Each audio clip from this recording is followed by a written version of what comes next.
análisis e investigaciones, cómo evalúa el desarrollo de las elecciones generales febrero 2025. Ingeniero, un gusto saludarle. Quien le habla, Tanya Zambrano, Abraham Toledo, acá en los estudios de Radio Visión Manaví.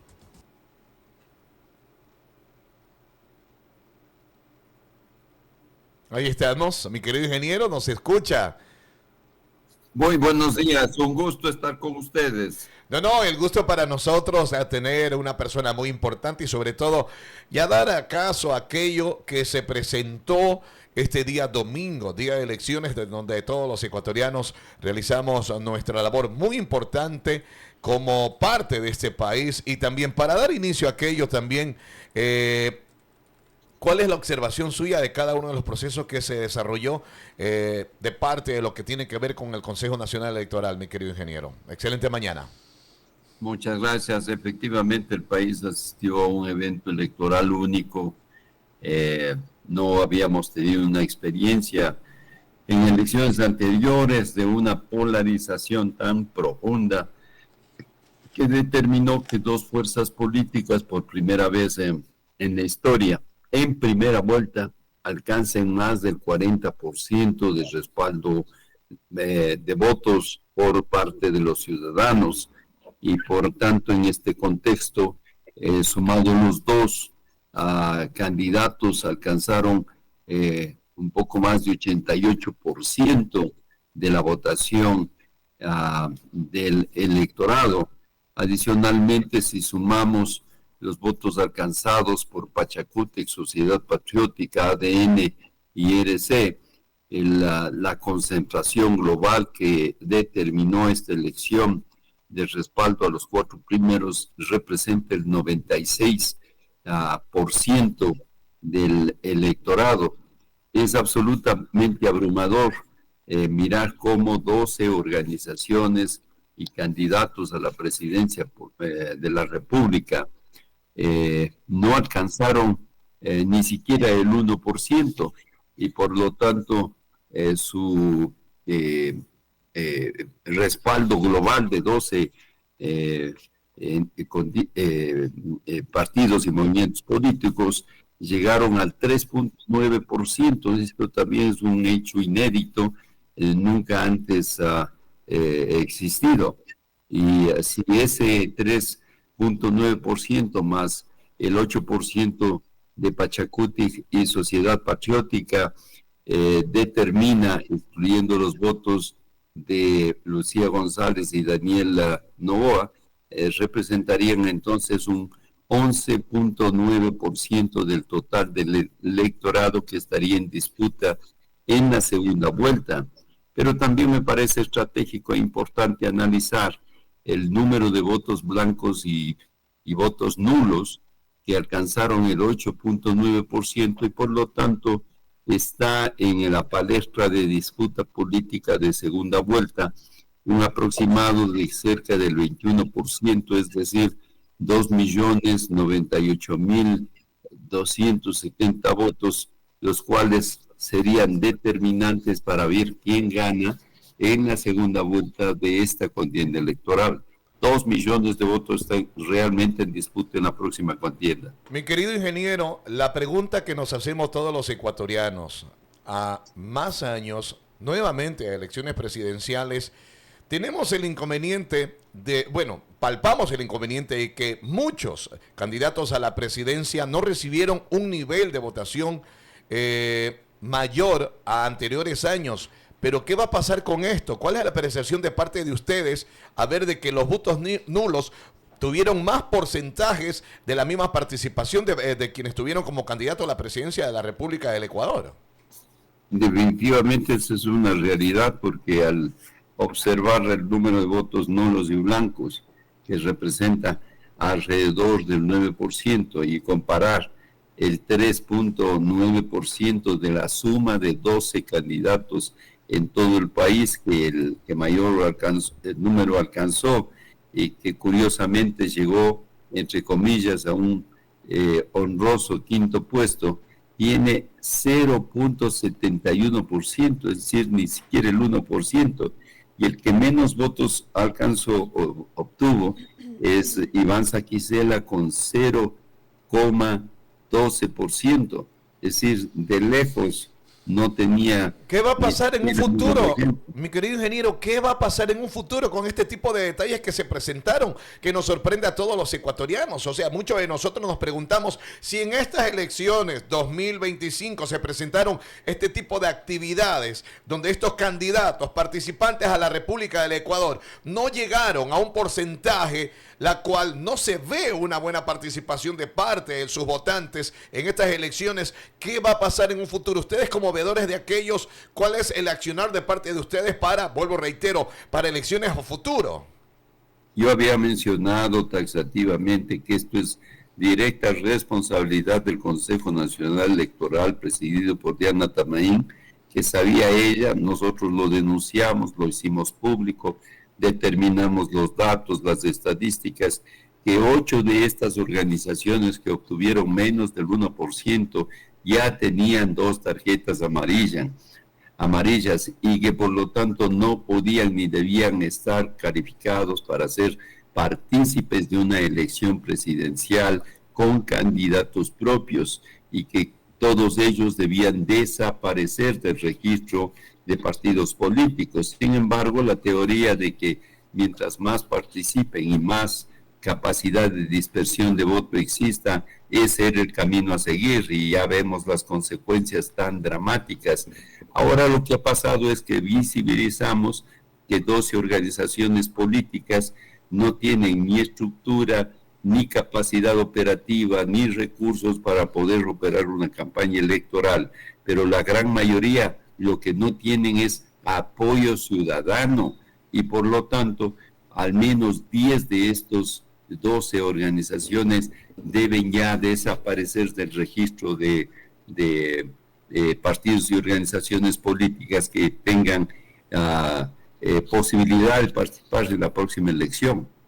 Ingeniero, conociendo su arduo trabajo siempre en defensa por el tema de decirle no a la corrupción, ¿cuál cree usted que deberían ser las reformas necesarias para mejorar todo el sistema democrático ecuatoriano y no vivir lo que estamos viviendo ahora, ya que estamos de cara a un nuevo proceso electoral que sería en abril? Hay que hacer una transformación de 180 grados. El Consejo Nacional Electoral es una institución contaminada, no garantiza ni independencia y peor transparencia, y todos sabemos que las posibilidades de un fraude electoral son absolutamente visibles. El insistir en no publicar y crear el acta de sufragantes, es decir, la contabilización precisa, exacta del número de personas que firman y colocan sus huellas dactilares, es un tema realmente grave. No suben al sistema, no lo subieron ayer o el día domingo, y por lo tanto el problema subsiste. Hay que hacer un profundo cambio de los sistemas informáticos. Nosotros le alertamos ya a la Contraloría General del Estado que el blockchain tiene serias dificultades de vulnerabilidad y que no garantiza una transparencia total, que los sistemas TIP, captura de imágenes y de que captura las imágenes de las firmas dactilares o las firmas digitales que son en sistemas PDF, muchas veces no coinciden los unos con los otros y no hay garantía de que se respete la cadena de seguridad y de custodia en el blockchain. Hemos expresado que estos sistemas tienen que tener un cambio total, global, integral, que lo que ha quedado desde el 2009 en adelante son escenarios que no garantizan absolutamente ninguna posibilidad de transparencia. Por eso es que con el ejemplo que siempre hemos planteado, esta acta de escrutinio que tiene 43 sufragantes, esta acta de los 43 sufragantes que está aquí viéndose este momento. Ingeniero, y sería importante preguntarle, en este proceso electoral que vivimos el 9 de febrero, ¿usted considera de que existió fraude Y hago esta pregunta porque el día de ayer el señor presidente de la República anunció esa posibilidad y viene la OEA y dijo lo contrario, de que no era así. Bueno, solamente para concluir la idea, ya vieron el de 43, cuando van al acta de recuento, aparecen 300 sufragantes y en otras dignidades la misma acta determina 0 sufragantes. Este caso es persistente. Nosotros en todas las 4 últimas elecciones lo detectamos. En esta elección estamos ya haciendo el día de hoy el primer informe. Hay que recordar que en las juntas provinciales es donde mayor capacidad tienen los propios funcionarios.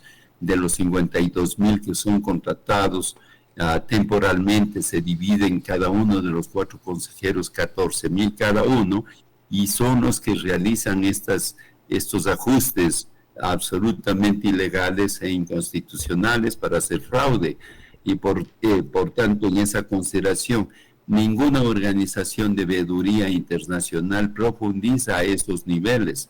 Lo que hacen ellos, y esa ha sido nuestra experiencia, es mirar en la superficie que todo esté en paz, en orden, hacen algunas visitas aquí y allá, y no tienen ni el número ni las posibilidades físicas de ahondar como se tiene que hacer para determinar inconsistencias con un sistema que permita que el Azure, que es el depositorio de Microsoft, versus un sistema paralelo que permita determinar realmente si el número de sufragantes coincide con el número de registros, tanto en actas de escrutinio como actas de recuento, nos permite entonces develar las inconsistencias que se van provocando paulatinamente. Y por lo tanto, nosotros estaremos ya en posibilidad el día de hoy de iniciar estos informes para poder tener conocimiento pleno y claro de qué es lo que aconteció. Una cosa que sí es abrumadora y no hay duda en el proceso es la polarización tan profunda que se dio a nivel nacional, que realmente liquidó todas las posibles aspiraciones políticas electorales del resto de participantes, y por lo tanto en las expectativas finales de respaldos calculados y previamente analizados, como el de Andrea González, que finalmente queda un porcentaje, aun cuando en el cuarto puesto, de apenas el 2.7%, y se produjo un fenómeno absolutamente inédito. Además, un buen bloque que tuvo a Daniel Noboa a su favor eran votos anticorreístas, y un buen bloque que tuvo Luisa González también era un voto anti-Noboa, de tal manera que las dos fuerzas tuvieron ya en primera vuelta una respuesta que generalmente se da en la segunda vuelta, de tal manera que lo que tenemos que dilucidar en definitiva en la próxima contienda es aproximadamente un 20% de votos de un poco más de 2 millones de ciudadanos que tendrán que definir si nuevamente se pronuncian votos en blanco, nulos y votos válidos, que van a incrementarse significativamente en este nuevo escenario. La pelea va a ser bastante compleja y dura, y ya no va a ser suficiente utilizar simplemente como recurso primario, fundamental, la comunicación en redes sociales, sino que van a aterrizar sobre todo las fuerzas de Daniel Noboa en territorio, que es lo que mayor experiencia, contacto y posibilidad de sustento tiene RC. Hay que recordar que RC tiene 42 municipios operativos, 9 prefecturas, de las principales que existen en el país, recordando Guayaquil, Guayas, el Distrito Metropolitano de Quito y Pichincha como ejemplo de este escenario, y por lo tanto cambios estratégicos de campaña electoral se van a dar realmente a fondo para poder lograr los objetivos que cada uno de ellos tiene. Nuevamente, la pregunta que le hizo nuestra compañera Tanyita al presidente, el candidato Daniel Noboa estuvo ayer en entrevista, dio a conocer que hubo muchas irregularidades en los comicios y además señaló anomalías, pero a la OEA las descarta, mi querido ingeniero. Eso digo, yo sí estoy absolutamente claro que las dos contendores han expresado su inconformidad con Diana Tamaín y sus miembros vocales de mayoría. Nosotros hemos venido propiciando que sean cambiados desde el 20 de noviembre de 2024, cuando cumplieron ya los 6 años para el cual fueron designados en su función, y por lo tanto hubiera sido necesario y preferible que sus alternos asuman esa responsabilidad. Yo conozco a fondo los informes de la OEA y sé que en gran medida son superficiales, no van al fondo de los sistemas informáticos y miran las formalidades del evento. Por ejemplo, pero ¿por qué? Perdón, mi querido ingeniero, pero ellos presentan, o sea, dentro de lo que tiene que ver con los informes de ellos, en sus mismos portales principales, dan a conocer aquello. Sí, eso es lo que nosotros hemos observado, y por lo tanto, un ejemplo voy a dar. Ellos solicitaron que ya en las contiendas anteriores los directores provinciales no tengan un origen político, virtud del reparto de provincias que tienen los 4 vocales del organismo, y por lo tanto, ¿dónde van los directores que Cabrera determina? ¿Cuáles son las provincias? Guayas. ¿Cuál es la provincia que Acero tiene? Pichincha. Y así sucesivamente. Son nombramientos políticos, no técnicos. ¿Cómo se reparten los 36,000 puestos que hasta el 2024 contrataban? Y cada uno de ellos tenía 9,000. ¿Quiénes les daban las listas y los nombres de los que iban a ser contratados? En este caso aumentaron a 52,000, es decir, 14,000 cada uno. Y por lo tanto, ¿quién era el responsable de ir abasteciendo los nombres de cada uno de los que iban a cumplir esas funciones en las juntas provinciales? El mayor número de irresponsables adulteraciones se dan en las juntas provinciales. Esas posibilidades de una auditoría internacional es imposible detectar porque no tienen la posibilidad, el tiempo, la capacidad de ahondar en esos detalles y asistir a más de 41,000 juntas receptoras del voto. De tal manera que nosotros hemos persistido que lo que los ciudadanos queremos son elecciones que no pongan ni quiten votos a nadie, que se pueda plasmar con absoluta objetividad la voluntad ciudadana, que sea transparente, y que en ese contexto entonces los ciudadanos podamos tener la tranquilidad y la garantía que estamos frente a una institución absolutamente transparente, defendiendo el derecho del ciudadano. Quien gane no es la cuestión. El asunto es que no hagan fraude electoral. Y los dos principales candidatos se han quejado que Diana Tamaín no es una garantía en estas elecciones, dándole la razón a Defiende tu Voto, que durante las últimas 4 elecciones ha persistido en demostrar con las inconsistencias junta por junta en decenas de miles de casos, y por lo tanto eso es lo que debe ser erradicado. Ahí hay que hacer un cambio profundo, total, integral en esa institución. Ingeniero, importante mencionar, nosotros recibimos su invitación para una rueda de prensa que usted va a brindar hoy en Quito. Por obvias razones, porque estamos en la provincia de Manabí, no podemos ser parte de esta rueda de prensa. Sin embargo, es indispensable, sobre el contenido del comunicado, consultarle cuál es la base legal que sustenta su postura frente a la supuesta ilegalidad de la posesión de David Rosero. Yo solamente estoy pidiendo a la Asamblea Nacional y a los involucrados que cumplan con la ley, nada más.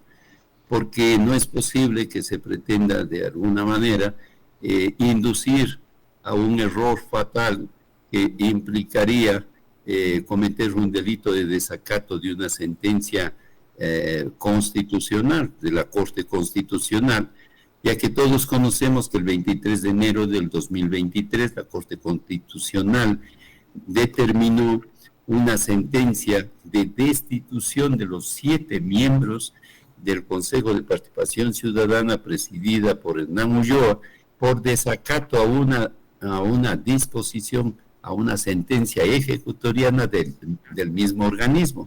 Y entre ellos está David Rosero Minda. Sin embargo, él argumenta que como ya se ha cumplido una parte de la disposición que tiene relación a la LOCEP, que dice que si un funcionario público ha sido destituido, él no podrá ejercer cargo público alguno durante los siguientes 12 años, es decir, no puede ejercer ninguna función en ninguna institución. ¿Y qué acciones tomaría usted en caso de que la Asamblea Nacional proceda con la posesión de David Rosero? Solo para concluir, y dice, contados a partir de la fecha de su destitución, pero su reingreso no podrá darse a la misma institución de Estado de la cual fue destituido, que es lógico. Por tanto, todos los funcionarios destituidos de todas las instituciones, incluido, yo diría en el caso del Consejo de Participación, Allen Berbera, Franco Lorra, Augusto Verduga, Yadira Saltos y todos aquellos que fueron destituidos en el pasado, podrían nuevamente regresar a la institución, o los que fueron destituidos en las instancias del Consejo de la Judicatura o fiscalías o jueces, podrían hacer exactamente lo mismo. Por lo tanto, de las 18 de instituciones que se ha dado del Consejo de Participación, 18 de instituciones, incluyendo el cura Tuárez, Chalá de Sintoño, Gómez, Cristian Cruz, Hernán Ulloa, Fernanda Rivadeneira, Sofía Almeida, Juan Dávalos, Ivede Estupiñán, Francisco Bravo, Rosero, Allen Berbera, Esteban Guarderas, todos ellos entonces podrían regresar al Consejo de Participación Ciudadana, lo que es un absurdo descomunal, jurídicamente hablando. Y por lo tanto, lo que me parece es que la Asamblea Nacional no debería proceder a su posesión, que está dilatada persistentemente, y que yo en 2 ocasiones, en la una fui convocado, recordarán ustedes cuando Eduardo Franco Lor se posesionó y en la tarde le destituyó Fernando Muñoz como juez de primera instancia, y luego posteriormente, hace una semana, el Tribunal Contencioso Electoral ratificó esa destitución, sancionándolos por 4 años, no 2, 4 años de suspensión de derechos, y además de por vida al Consejo de Participación Ciudadana, porque la ley es absolutamente taxativa en este contexto. Así que lo único que yo estoy expresando es que sería honesto el violentar la Constitución y la ley por alguna pretensión ilegal por parte de Rosero en este contexto. Ustedes una vez ya que se posesione la nueva asamblea, llevarán a cabo aquello para que no se efectúe prácticamente la posesión del candidato a la asamblea. Bueno, no es a la asamblea, sino a la Consejo de Participación. En definitiva, debería la próxima semana el Consejo Nacional cumplir con el mandato constitucional, ya que esta institución ciudadana debe tener 7 principales y 7 suplentes, y a mí me corresponde ser posesionado como consejero principal de este organismo. Ingeniero, pero mi pregunta es, ¿qué acciones usted tomaría si la Asamblea Nacional procede con la posesión de David Rosero? A mí me parece que esto es un escenario de riesgo, porque lo que hay que entender no es lo que yo diga, sino las acciones que la propia Corte Constitucional puede tomar de oficio, como así lo ha hecho en varias ocasiones, y por lo tanto los precedentes de destitución por desacato de sentencia de este organismo implica la destitución de aquellos funcionarios que no la cumplen, y ya los precedentes son absolutamente extensivos y obvios, y por lo tanto me parece a mí que lo que no debe suceder es que abiertamente se incumpla la Constitución y la ley. Ya el país está cansado que unos por un lado y otros por otro lado simplemente no cumplen la Constitución, hacen y proceden en escenarios de maniobras técnico-jurídicas, y finalmente tienen que confrontar gravísimos problemas que el país ya los conoce a la perfección. Ingeniero, sería importante, ya llegando a la parte final de esto, bueno, tengo 3 preguntas, voy a decirlas para que usted me ayude, porque realmente, primero, la credibilidad del Consejo de Participación Ciudadana y Control Social ante todo lo que ha pasado está muy frágil, por no decir que está perdida, porque con el tema de la Liga Azul, con todo lo que se ha presentado, estos señores consejeros y sus actuaciones, es preocupante. Entonces, ¿cuál sería su visión para este consejo tras esta controversia? Porque lo más probable, y ojalá no se dé, que vayan a posesionar a David Rosero. Y también, ¿qué mecanismos usted debería o considera que deberían realizarse para que no ocurran este tipo de situaciones? Usted mencionó personas que realmente no deberían volver al Consejo de Participación Ciudadana. Entonces, con todo esto, ¿qué esperaría lograr con esta convocatoria? ¿Qué mensaje le enviaría a la Asamblea? Ahí están mis preguntas. Siento que me emocioné. A mí me parece que el Consejo de Participación Ciudadana es probablemente la institución más vilipendiada, más atacada, la que mayor abuso de poder ha tenido que enfrentar. ¿Cómo es posible que 18 de sus miembros hayan sido destituidos? Desde la nueva era de esta institución, después del correísmo, han pasado 9 miembros de su institución presidiendo el organismo, 9, incluido Julio César Trujillo, y terminando con Andrés Fantoni. Por lo tanto, su inestabilidad ha sido persistente, permanente, porque aquí hay 2 aristas que todo el país los reconoce. La una es la participación ciudadana, la que está determinado en sus 12 numerales del artículo 208, y que tiene relación con el sustento y razón de ser de una institución que vela por los derechos ciudadanos, el que tiene relación con la rendición de cuentas, que se ha convertido en una gran burla nacional, aquellos informes de funcionarios de instituciones en la práctica no sirven para nada, porque nadie investiga, nadie audita para saber que lo que han escrito es verdad para empezar, y más aún lo que no escriben porque han dejado de hacer las cosas.